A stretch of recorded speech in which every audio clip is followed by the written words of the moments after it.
Coming up on 6 News at 6, police release new details about shootings that left 2 people dead yesterday. We'll have all those updates ahead.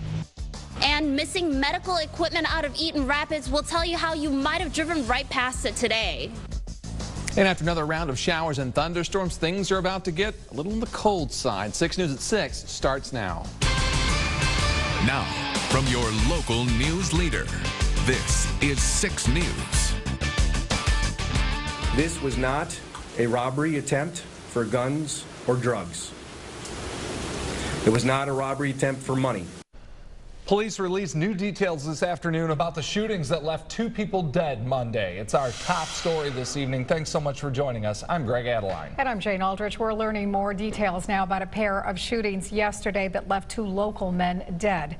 It started around 11 o'clock Monday morning, and police say the suspect walked into the Rite Aid store in Lansing's Frandor Shopping Center, shot and killed the pharmacist Michael Addo from Mason, and then took off running. Not long after, the suspect was found inside a home about a mile away on Coolidge Road in East Lansing, and that's where officials say they found a second shooting victim, Jordan Rogers of East Lansing. Now, Rogers was taken to the hospital where he was pronounced dead. And after a 4-hour standoff with police, the suspect came out of the home handcuffed in police custody. We have multiple crews covering all the angles of this story for you. Nick Perot has more about the victims. He'll join us with that in just a bit. But first, Joe Khalil brings us the very latest developments on exactly what happened from the police. A quiet morning turned chaotic as one deadly shooting then became 2, and more than 10 police agencies tracked down a killer through 2 cities. When all was said and done, 2 families were left grieving the loss of loved ones. Anytime a life is taken unexpectedly, it's a tragedy. Police identified 35-year-old Rite Aid pharmacist Michael Addo of Mason and 27-year-old Jordan Rogers of East Lansing, the victims of the shootings. So we're going to continue to work through the investigation. Chief Mike Yankowski didn't confirm why the shooter came into this Rite Aid with a gun, but did rule out what many considered a strong possibility. This was not a robbery attempt for guns or drugs. It was not a robbery attempt for money. Whatever drove the suspect, whose name hasn't been released, to shoot and kill 2 people, wavered once he was confronted by police. He immediately surrendered and was taken into custody. There was no confrontation. Police say they couldn't comment on the relationship between the shooter and the victims. We're trying to do a sequence of events which led up to this event. And in doing that, it's going to take some thorough investigation, making sure that we've covered all of the bases. It's been more than 24 hours since the arrest, and police continue to put the pieces of this horrific event together. In Lansing, Joe Khalil, 6 News.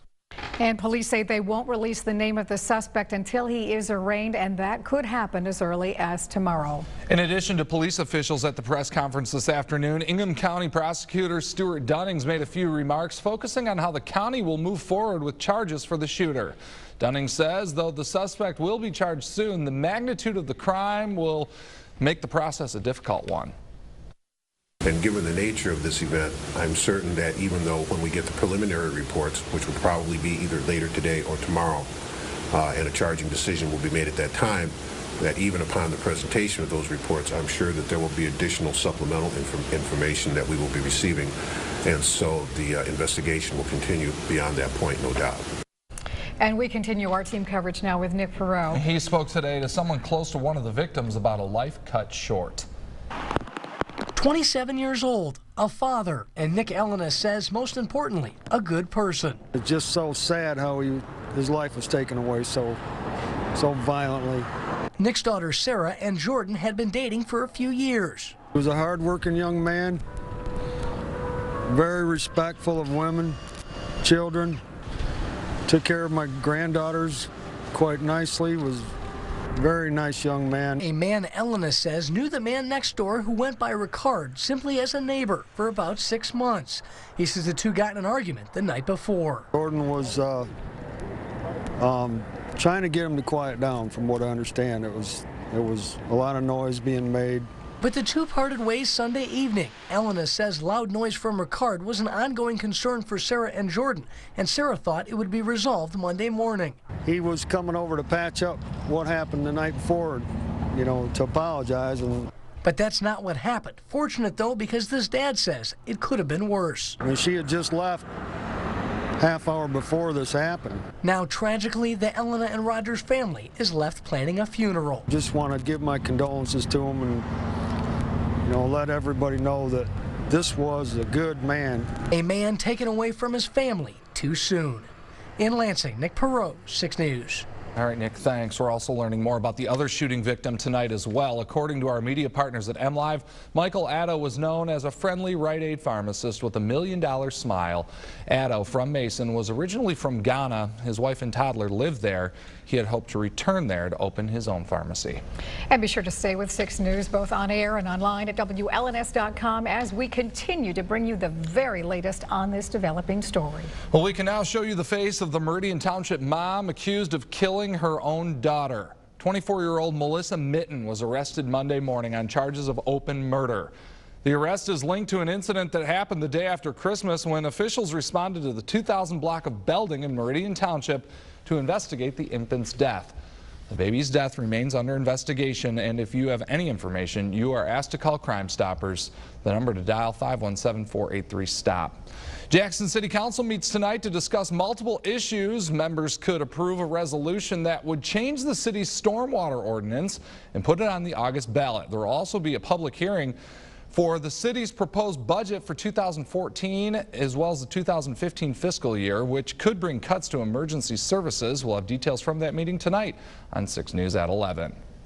While Jackson tries to balance its budget, lawmakers are talking about how the state can help settle Detroit's bankruptcy while imposing conditions on the city. Detroit Emergency Manager Kevin Orr told lawmakers today that he's put together a reasonable plan, but that, quote, "We need your money." The legislation would provide a $195 million lump sum to help shore up Detroit's pension funds and prevent the sale of city-owned art. It would also create a committee to oversee city budgeting and spending for at least 20 years. With the recall of over 2.5 million GM cars, it's exposed gaps in the government's knowledge about airbags, and that could lead to more regulations. 13 people have died in crashes involving older GM cars with defective ignition switches. In each of those crashes, the airbags failed to deploy after the engine stalled. Well, now the National Highway Traffic Safety Agency says it is contacting automakers and suppliers to find out how their airbags would function in similar cases. Well, we all know him as the man with the magic smile, and the MSU sensation and 5-time NBA champ is celebrated as Lansing's legendary hometown hero. And a 6'9" guard, Magic Johnson. Yeah, and while Magic Johnson will always be remembered for his magic touch on the basketball court, since his retirement, he's made an impressive impact in the boardroom. Next week, this week, Emerald Morrow takes us inside Magic's kingdom, showing us how the Mid-Michigan megastar came from humble beginnings in Lansing to become a successful entrepreneur. Be sure to tune in for this special report this Thursday night on 6 News at 6 and 11. Center has a disaster preparedness team that works to respond to all kinds of chemical spills and disasters like this, but they're kind of dealing with their own situation right now. That's right. They keep their emergency supplies in a trailer, and it turns out that trailer went missing last week. Sharon Yu has the details. The Eaton Rapids Medical Center's disaster preparedness team is always ready when it comes to disasters, but they weren't ready for this. Last week we received information from the medical center that the disaster preparedness trailer that had been parked in their lot had been stolen sometime between Wednesday and Thursday. The 6-by-12-foot unmarked trailer looks similar to this. Owned by the Eaton Rapids Medical Center, it carries a range of tools like a tent used for treating contaminated patients on scene. It also has an area when it comes to disasters, but they weren't ready for this. Last week we received information from the medical center that the disaster preparedness trailer that had been parked in their lot had been stolen sometime between Wednesday and Thursday. The 6-by-12-foot unmarked trailer looks similar to this. Owned by the Eaton Rapids Medical Center, it carries a range of tools like a tent used for treating contaminated patients on scene. It also has an air pump that sets up the tent and a generator like this one that runs the pump. This trailer is our decontamination disaster trailer. This trailer actually houses all the equipment that we need in the event that there is a kind of a major disaster or an event where we have to take care of a large amount of people. We're currently inside another medical trailer that belongs to Hayes Green Beach Memorial Hospital. Although it's not exactly the same as the one that's gone missing from Eaton Rapids Medical Center, it gives you an idea of some of the things that they got away with. Someone may have stolen to try to resell to make quick cash, or they may have tried to steal it to use it for construction work or to haul other items around with. So it's difficult to know what the criminal's intent was. In the meantime, Eaton Rapids will use one of 2 trailers from Hayes Green Beach, so they'll still be ready in case disaster strikes. In Eaton Rapids, Sharon Yu, 6 News. All right, Sharon, thanks. If you've seen a white unmarked trailer or have any information on that theft, go ahead and call the Eaton Rapids Police Department. That number to dial, 517-663-8118. All right. Shame on whoever did that. Right, Terrible. exactly. I mean, come on. Well, we've got Fred Heumann standing by with a look at our sports today. Fred, what do you got for us? Well, we got some baseball and a clash at Comerica, Jane, but it's not the Tigers. They're on the road. It's the college guys. We'll have a preview, and perhaps we have a preview of the Pistons' next coach. David, hoping before too long we'll get back into the 70s here soon. I mean, it's going to happen, just not in this 6-day forecast. In fact, we'll struggle to make the low 50s on Thursday with good chance of rain showers on the way. Same thing on Friday, low to mid 50s, near 60 by Saturday, 60s over the weekend. All right, and that's the time we have with you tonight. Remember, we're always on, always free at WLNS.com. Thanks for watching. Fly Southwest from Flint to over 55 cities, including nonstops to Baltimore, Washington, Las Vegas.